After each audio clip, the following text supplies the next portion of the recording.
ఒకటి పెన్షన్ ఆగిపోతుంది అనేది ఒకటి. 2 సమస్యల మీద మీరు వచ్చారు ఇక్కడికి. రివైజ్డ్ పెన్షన్ మేము ఇప్పటికీ 4,400 చేశాం. దాంట్లో 3,500 ఆల్రెడీ బ్యాంకుకి వెళ్ళిపోయినాయి, 3,000 ఆల్రెడీ పడిపోయినాయి, 500 నిన్నగా ఓ వారం క్రితం వెళ్ళినాయి. మళ్ళీ ఇవాళ 1,100 ఇవాళ 1,100కి రివైజ్డ్ పెన్షన్ అయిపోయింది. అంటే మొత్తం 4,500 మేము చేసేసాము, బ్యాంకుకు పంపిస్తున్నాం ఇవాళతో. మీకు వచ్చేసరికి జూలై ఆఖరి కల్లా పడిపోతాయి, లేదా ఆగస్టు 1st పడతాయి. అంటే 4,500 అయిపోయినాయి. ఇంకా మా దగ్గర ఒక 300 మట్టిగా మాకు పెండింగ్ ఉన్నాయి. 300 పెండింగ్ ఉన్నాయి. అంటే పెండింగ్ అంటే అర్థం మైండ్ నుంచి మాకు 10 months సోషల్ వేజెస్ రావాలి. మీరు కనుక రాకపోతే అది మా దగ్గర పెండింగ్ లేనట్టే లెక్క. ఒకవేళ మీ దగ్గర ఒక 1000 మంది ఉండొచ్చు చేయాల్సిన వాళ్ళు, కానీ నాకు పంపకపోతే అది మా దగ్గర పెండింగ్ ఉన్నట్టు కాదు. మా దగ్గర వచ్చి ఉన్నాయి, ఇంకా 300 దాకా ఉన్నాయి. ఆ 300 కూడా ఇంకో 4 రోజుల్లో చేసేస్తాం మేము.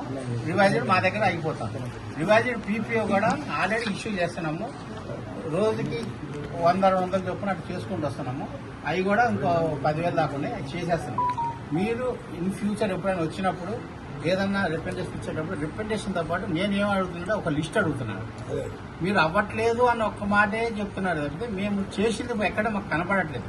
ఈవెన్ ప్రెస్లో వచ్చినా ఏమొచ్చినా రివైజ్డ్ పెన్షన్ కావాలా, వర్కర్లు ఇబ్బంది పడుతున్నారు అన్న మాటే వినపడుతుంది. అట్లా కాకుండా మేము 4,500 మందికి చేశాము. మా దగ్గర రికార్డు ఉందంతా. మేము ఏంటంటే ఉట్టి మాటలు మాట్లాడం మీ దగ్గర కూడా అవుతుంది. అది పరిస్థితి. ఇప్పుడు మీరు రిప్రజెంటేషన్ ఇవ్వడానికి వచ్చారు కాబట్టి